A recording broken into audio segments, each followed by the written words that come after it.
Hi guys, hope you're well, and in this video I want to talk about how you can leverage collaboration to close sales. Now, our stereotype about salespeople are way out of date. We think of slick salespeople with a shiny suit pitching prospects and talking to them around to their way of thinking until they bite for whatever's for sale. But nowadays it's very different.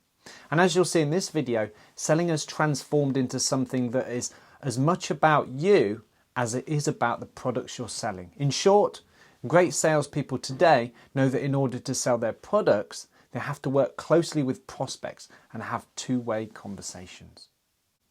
So what does that mean? That means less pitching and waiting to hear yes or no, and more working together to find solutions that work for both sides.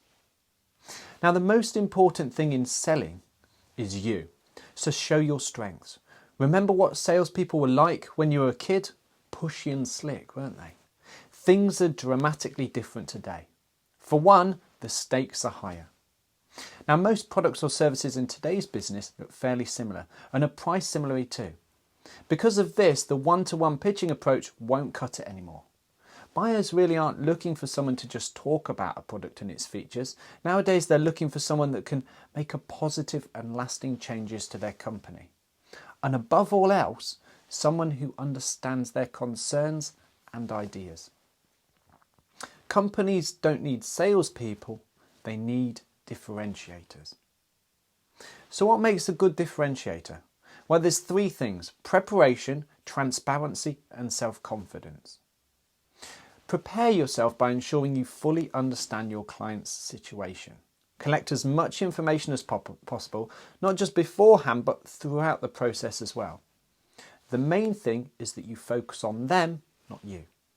In fact, don't see yourself as a salesperson trying to make a pitch, but instead a salesperson who guides the process, helps their client to overcome obstacles and outlines opportunities. So be open and trustworthy. This in turn will allow you to build a valuable relationship with your client, which is vital for a successful sales process. To further strengthen this relationship, let your personality and its strengths shine through. Collaborate with your clients. Here's what a traditional selling strategy looks like. A client tells you about her problem or his problem. You prepare a solution for it, and then this solution is either accepted or declined. Now, these days, things are different. It's all about developing a tailor-made solution together to achieve a perfect result. This is what's called collaborative selling. And the first step is to understand the situation from all angles. So let's say a company's customer service department is unable to cope with all the requests it's getting. For example, to improve the situation, a salesperson could offer a new system to simply expand customer service. But why not ask why they're getting so many requests in the first place? Perhaps they're not adept at solving problems the first time around, resulting in multiple requests from the same customer. With this in mind, another more valuable solution could be to improve customer service training. Another way to improve collaboration is by changing your language. Now, most people talk about problems, which they often approach using formulaic solutions. But by broadening your vocabulary to include discussion of opportunities and what clients want and need, you'll be better able to tailor your solutions to the company's context. In fact, perhaps the most important 5 words are what's in it for them. Ask this of your client and their customers and consider how you can make a difference for them. Aim for a win-win-win situation. That's a profitable solution for you, the company, and the customers. Continuing with our customer service example, let's say that you notice that there's an underlying problem of poor training. If you build a new training method into your product, your client will see that you're focused on positive, long-term results. You can make a sale. Your company's reputation is enhanced and the client's customer service is finally improved. So, we've now seen how collaborative sales work, but there are some other factors to consider when developing your collaborative sales strategy. And this is what I want to share now. First, you need to prepare carefully. Now that you know the basic principles, let's get started. As always, preparation is key, so be ready to do some research. Start by getting all available information together and create a fact sheet. Important surface details of the company include size, industry, business reports and their philosophy. Next, dig a little deeper and ask what issues they're currently dealing with. Any bad quarterly results or management issues? Then after that, consider who it is you'll be talking to. Find out her working style, his working style, and even personality type to adapt your presentation and questions. Finally, outline the main facts about the problem they've hired you for, your solution, and any possible questions that you anticipate that will arise in the conversation. The work doesn't end with your research. Now it's time to prepare yourself and your material. Presenting yourself in the best possible way isn't difficult. Just give yourself a quick check-up concerning your look, your clothes, your odours. Rule of thumb, don't smoke or use any aggressive deodorants before seeing a client. Additionally, check your materials, including your presentation, papers and even your laptop. Small little things count. After you've prepared your appearance, don't forget to prepare mentally. Take a few minutes to really visualise your presentation and go through all of your strengths and those strengths of your product again. Of course, preparing this thoroughly will take a bit of time. Nevertheless, when you offer a solid presentation and are ready for any tough questions that follow, you'll know it was worth it. The way you start a conversation is crucial. Now we all know how important a first impression is or are, and giving the wrong one will shape the whole conversation, especially when it comes to trust and transparency. Whether you're on the phone, face-to-face or speaking at a conference, there are 3 things to tick off the list first. Introduce yourself, state why you contacted someone and the subject you'd like to speak about. Of course, you should greet your client and state your name and company. But there's no need to then immediately begin pitching your services. Instead, mention previous contacts, a referral or any issues which are currently important for the client company. Only then should you use 1 or 2 sentences to explain why your product or service could improve their situation. Remember, as I said before, what's in it for them. Perhaps you could state that another client working in their industry reduced their production costs, as an example, by 15% using your product. Then get down to business as fast as possible using connection questions. Connection questions should engage the buyer personally and refer to a relevant matter. For example, I noticed you've been working with several vendors over the last 10 years. What, in your opinion, were the best approaches for dealing with problems concerning X?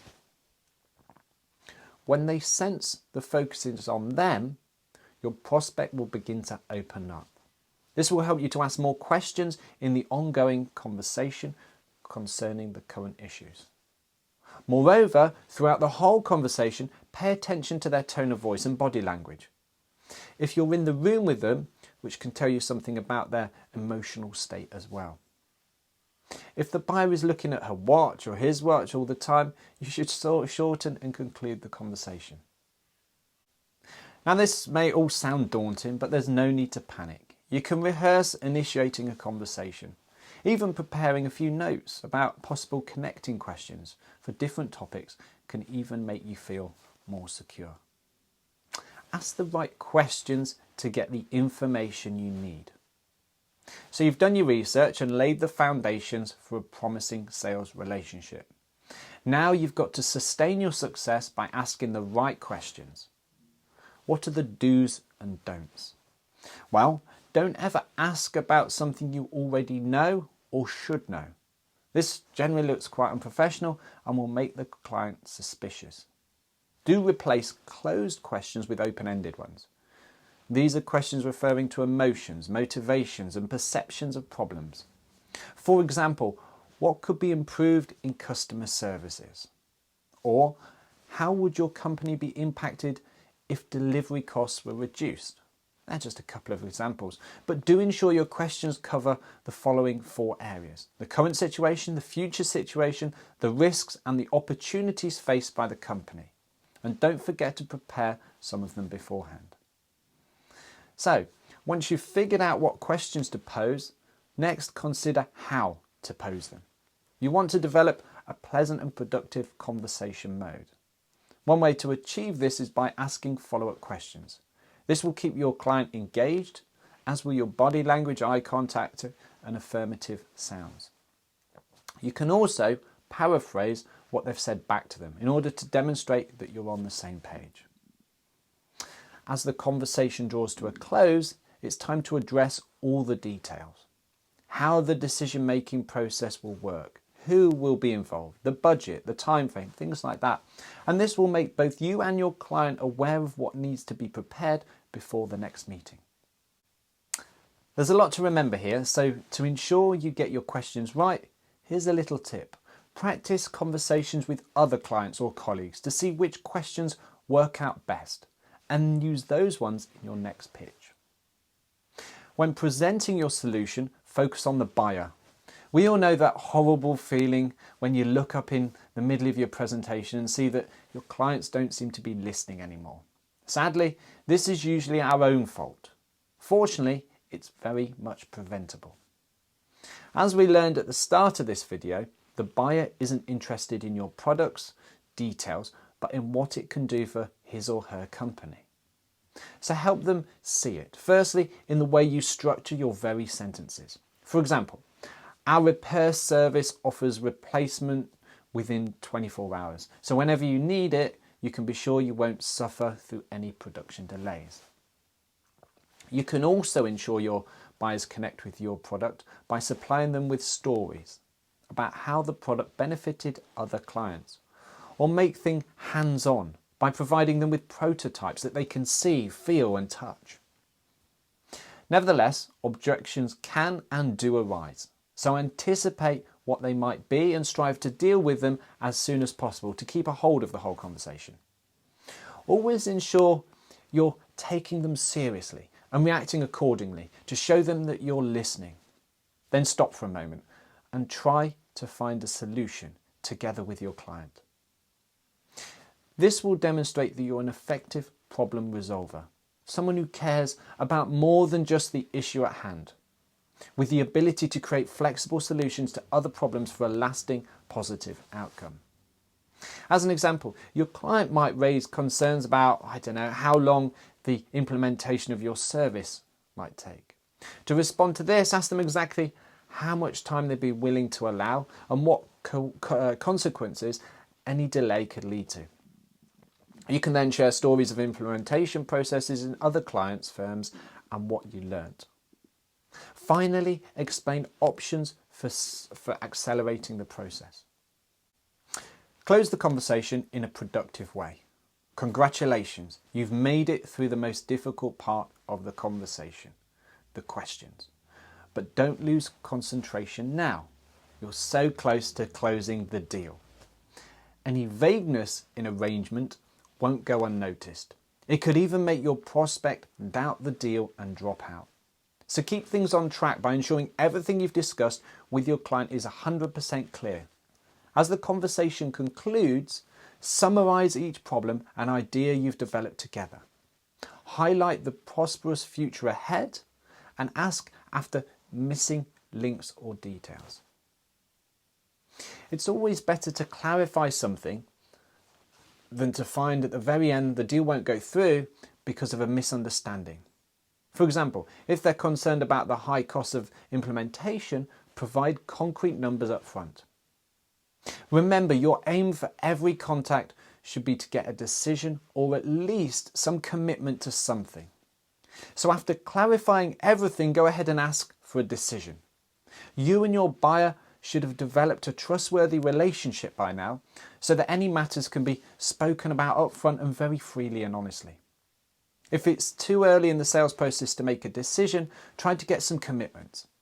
You can do this by asking what steps should be taken next and what you and they can prepare for the next meeting.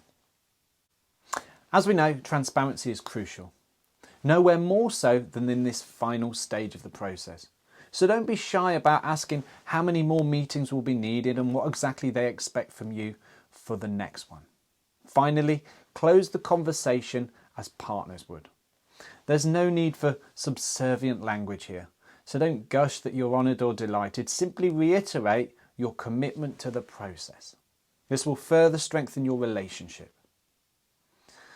So to be successful, you'll need the skill and the will. And by now you've gained the tools you need for a successful sales process. However, there's something else that differentiates a good seller from a great seller. That's will. Your will is your inner driving force. It gives you the courage to take action and work for your targets. And sometimes it can be even more crucial than the skill. Take the Green Bay Packers football team in America. They had the skill to reach the Super Bowl for 2 consecutive years, but they couldn't generate the strength required to win and lost each time. Why? Potentially because they lacked the will. Sure, without skills, you'll soon lose credibility as a seller, but without will, you'll never reach your goals and you won't be able to compete with the ever-improving sales competition. So to ensure you've got sufficient will, consider its different components. First, of course, you have to be confident. This includes self-confidence, as well as being aware and happy with your role as a seller and the value of your product and service.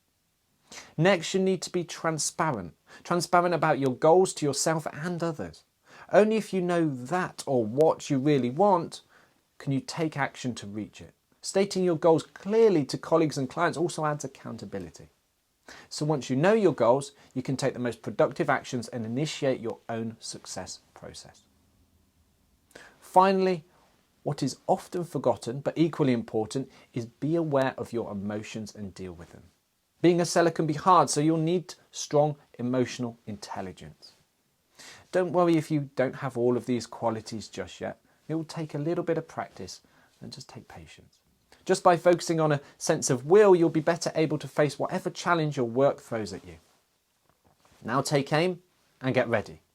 You've got the skill and will to succeed in individual conversations. So it's time to think about your success in the long term. Of course, each of us has our own set of goals and agendas, but not all goals are created equally. The most effective goals are both measurable and revisable. As such, it's vital to define your goals carefully. What are you aiming for and when? Can you sum it up in one practical present tense sentence? For example, by the 15th of June, I will have X number of contracts that are worth X million dollars or X million pounds. Now that you've defined your goal, consider the steps that lead to it and write them down too. Include the timeframes and who or what is involved. Need to improve your material? Ask for help from a colleague. Need practice speaking in front of groups? Take an evening class. But remember, you've always got options. Whatever career development you take on, you'll need a flexible attitude that allows your goals to be renewed or revised when needed. Check from time to time if your long-term and short-term goals are still what you really want and stay realistic. For example, you wanted to learn Spanish to expand your skills, but job opportunities simply haven't opened up in China.